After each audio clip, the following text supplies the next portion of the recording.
से 2500 साल पहले कहा था कि from the strength of the treasury the army is born. जो ट्रेजरी होती है ना, जो देश का कोष होता है, वहां से सेना पैदा होती है। ये चाणक्य कह गए 2500 साल पहले, और वही चीज है जो पाकिस्तान भली भांति इससे परिचित है। आज की तारीख में ये पूरा जो एक हवा बना रखा है कि मार डालेंगे, आ गए आ गए आ गए, ये किसको बता रहे हैं? ये दुनिया को समझा रहे हैं। और इसीलिए चाहे तुर्की हो, चाहे ईरान हो, चाहे अमेरिका हो, चाहे रूस हो, सब धीरे धीरे कह रहे हैं यार लड़ो मत, लड़ो मत, न्यूक्लियर पावर्स हो, लड़ो मत।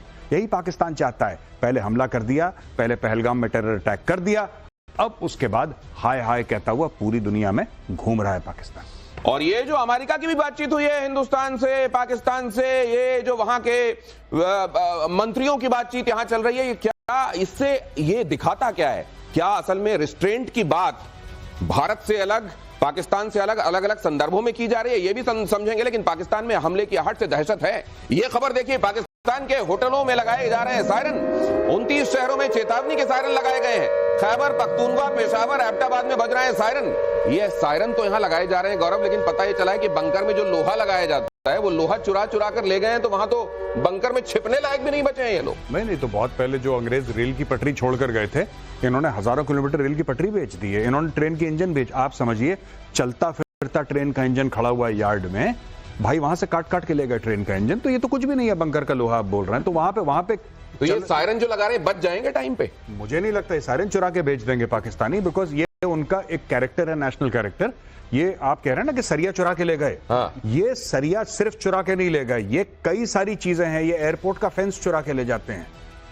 जब 9 मई में इमरान खान की वो हुए था कि उसके बाद प्रोटेस्ट हुई थी, तो कुछ भीड़ जिसमें पीटीआई के वर्कर नहीं थे, जनरली भीड़ गई थी।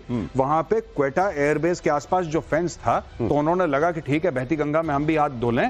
वो करीब 200-300 मीटर का फेंस चुरा के ले गए, बाजार में कबाड़ी वाले को भेज दिया। तो ये कोई नई बात नहीं है जो आप बता रहे हैं। चोरी उसकी आदत है, खुद अपना घर नहीं छोड़ते। पाकिस्तान से निपटने के लिए अलर्ट मोड पर एयरफोर्स। कल एक साथ गरजेंगे रफेल, जगुआर और मिराज। जरा ये खबर देखिए, यूपी के गंगा एक्सप्रेसवे पर वायुसेना का युद्धाभ्यास होगा। रफेल, जगुआर, मिराज करेंगे एक्सप्रेसवे पर लैंडिंग। 3.5 किलोमीटर लंबे एयर स्ट्रिप पर उतरेंगे एडवांस फाइटर प्लेन। ये इस एक्सरसाइज का मतलब क्या है? और सुना है कि रफेल के नाम से नींद नहीं आ रही है पाकिस्तान में। हर दिन वहां की मीडिया में रफेल रफेल आया, रफेल आया, पीओके में आके रेकी करके चला गया, इस तरह की बातें हो रही हैं। बिल्कुल सही कह रहे हैं। ये हास्यास्पद लगता है कि अभी कुछ गया नहीं है, अभी तो सिर्फ करवट बदली है। कोई चीज आसमान में गर्जी तक है, तो इनको बिजली गिरी नहीं है, बिजली तो गिरना बाकी है।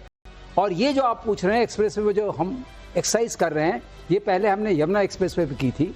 और लैंडिंग करके ये डाइवर्शनरी एयरफील्ड्स या in distress you want to exercise, उसकी एक प्रैक्टिस हो रही है। वो भी एक डेमोन्स्ट्रेशन है दिखाने के लिए। हम ऐसा नहीं है कि हम अपने एयरफील्ड से उड़ान भर सकते हैं, हम अपने एक्सप्रेसवे से भी उड़ान भर सकते हैं। हाँ। और ये अपने आप में बहुत बड़ी चेतावनी है। हाँ। जो आपने कहा ना कि इनके डर की कोई सीमा नहीं और हमारे चोट की कोई इंतहा नहीं है। और अगर ऐसा है तो ये कुछ ऑप्शंस हम यहां डिस्कस कर रहे हैं। आप देख रहे हैं गौरव स्क्रीन पर, ये असल में कुछ लोग ये समझ रहे हैं कि इस समय डिले हो रहा है भारत की तरफ से।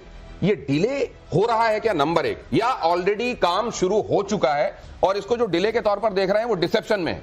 जी देखिए, ऐसा होता है कि कई चीजें ऐसी होती हैं जो हो जाती हैं, जो पब्लिक स्फेयर में नहीं आती हैं, और कुछ चीजें होती हैं जो सामने से नजर आती हैं।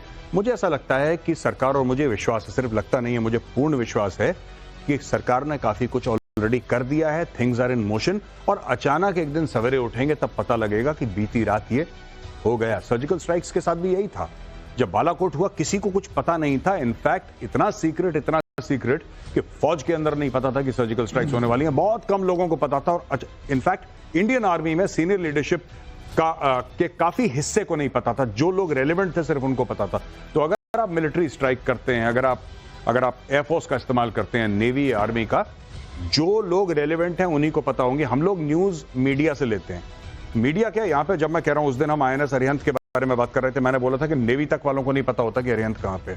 अगर नेवी को नहीं पता होगा तो मीडिया को कहां से पता होगा? तो अगर ये हालात है तो आप सोचिए। और इधर देखिए, ये अगर ये एक इंफॉर्मेशन और साइकोलॉजिकल वॉरफेयर भी चल रहा है, तो जरा ये देखिए, ये खबर देखिए। भारत पाकिस्तान तनाव से जुड़ी हुई इस वक्त की बड़ी खबर है, बड़े ध्यान से देखिएगा। और इस पर गौरव आप तैयार रहिएगा अपने कमेंट के साथ। अमेरिका के सामने गिड़गिड़ाए पाकिस्तान के पीएम शहबाज।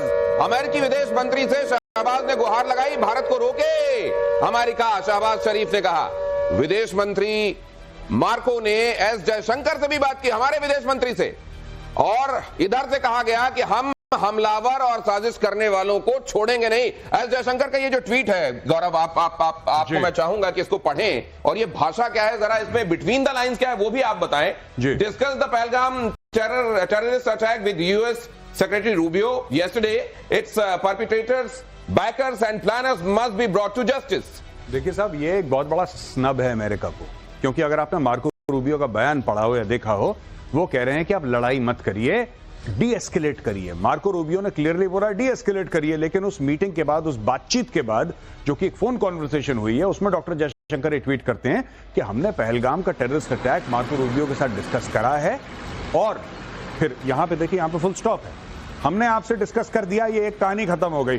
दूसरी कहानी है कि जिसने कराया और जो उसके बैकर्स हैं उनको हम, तो ये बड़ी इंपॉर्टेंट बात है, और इसको क्लोज इन करके यहां पर दिखाइए। ये कहा जा रहा है कि आप इसमें फुल स्टॉप का मतलब समझिए, ऐसा नहीं है कि वो कॉमा है और कंटिन्यूएशन में सारी बात कही जा रही है। Discuss the Pahalgam terrorist attack with US secretary Rubio yesterday and there comes a full stop, means the sentence up till here only, period. उसके बाद it's perpetrators, backers and planners must be brought to justice। मतलब क्या America ने ये कहा होगा आप restraint करें, आप डीएस्केलेट करें, और यहां से कहा गया होगा माइंड योर बिजनेस, हमको मालूम है कि क्या किया जाना है। हाँ, ये कहा गया है। यही मैं कह रहा हूं। मैं ये कह रहा हूं कि इस ट्वीट में दो सेंटेंसेस हैं, और पहले सेंटेंस और दूसरे सेंटेंस का एक दूसरे से कोई रिश्ता नहीं है, मैं ये कह रहा हूं। तो ये आज का भारत है जिसको ये बताते आता है, वो अमेरिका हो, चाइना हो, खुद को समझने वाले सुपर पावर्स हो, कि हम को क्या करना है वो बताया ना जाए। ये जो कम्युनिकेशन है, ये कम्युनिकेशन बहुत बहुत इंपॉर्टेंट है। और मुझे लगता है विक्रम सर कि ये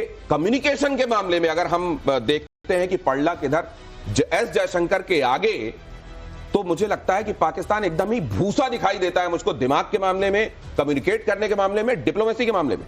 आपने दो लाइन में गागर में सागर का समावेश हो गया है।